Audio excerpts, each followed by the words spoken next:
So I'm not going to go too much into my history. It's really irrelevant, right? I mean, I am part of a. Trust me when I say I do qualify for every single 12-step group there is out there. I've seen the darkness. I've flatlined. They brought me back. I do qualify, um, and it's a real thing. Let me tell you that. So that's enough of the past, right? Let's talk about recovery and what my recovery looks like today and what I had to do to stay where I am today. I recover.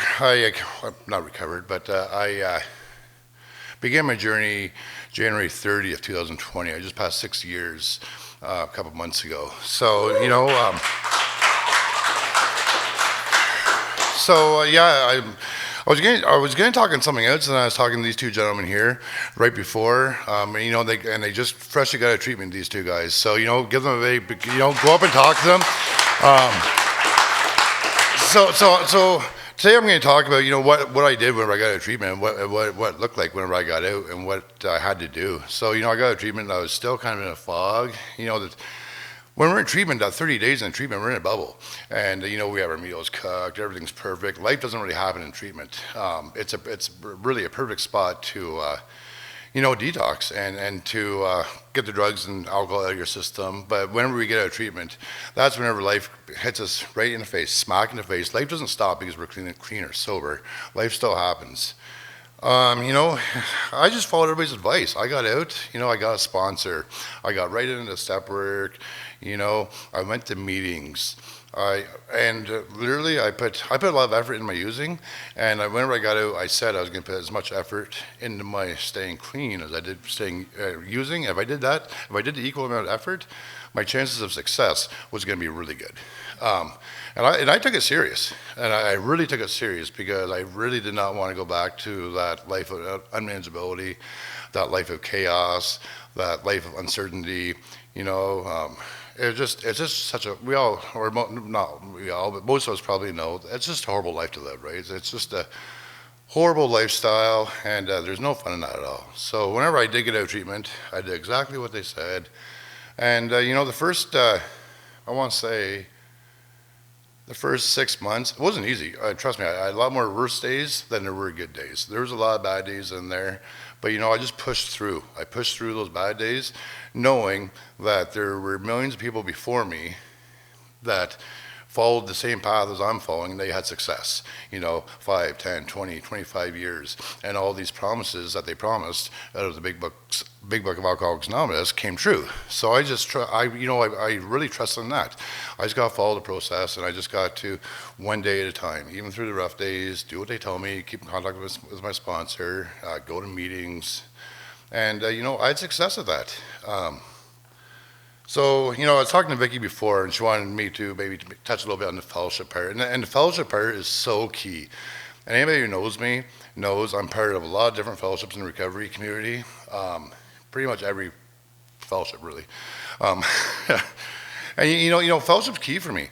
I love talking to people. Like my favorite people, some of the best people I've met are in recovery, and have their stories, their backgrounds. We can relate. I know what it's like. I know where they're coming from, and we have that connection there. Some of these people I would never met on the outside world, or out in the real world, if it wasn't for the rooms of recovery. And one thing about fellowship too is, I don't know about you guys, but my favorite place is to isolate.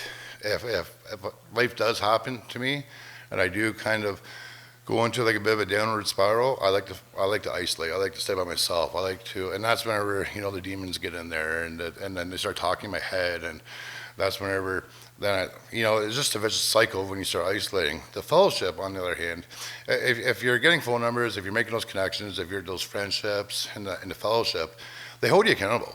And if they don't see you on a meeting for a couple of days or a week, they're going to reach out. Hey, Andy, how are you doing? Like, I haven't seen you. And that's so important. It's so important to be vulnerable and let your ego down a little bit, let your wallet in, and let those friendships and relationships develop as they're supposed to. I'm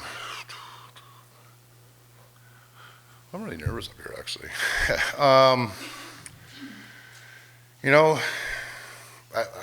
I can't really not be up here and not bring, God, like we talk about the higher power, turning our will and life over to the higher power of our own understanding. Um, and my higher power is God. Um, Jesus, like as in God. It's without him, I would not be here. I don't know if you guys know John's story, but John came from a Christian background, and John and I often joke that because so did I. I came from a Christian background. My brother-in-law is a pastor in a church in Stittsville, and I had John and I both had our own prayer team praying for us, like literally for years before we even. So like God works mysterious ways, and like it's just. We just gotta be open-minded, willingness. I've worked with men who are complete atheists. Complete atheists. There's no way that they would ever believe in God. And I'll tell you, after working with them, I don't judge. I take them as they are. What? Believe in higher power, wherever you want to believe in. But I'll tell you, I think every single one along the path, along the journey, has become close to God and believed in God. And I think that's important to. Like, yeah, like for me, I think it's just important for myself. That's a huge part of my story is God.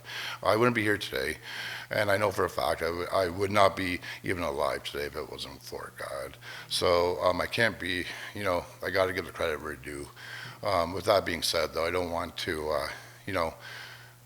it's a God of your understanding, right?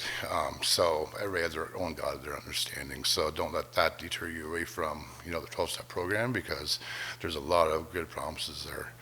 I think that's it. And, yeah, I think it's really all I'm going to share there tonight. But for anybody, go up and welcome these two gentlemen after. And, give them their phone numbers and make them feel welcome because, we all remember what it's like to get a treatment, and so let's make these guys feel comfortable. Thanks.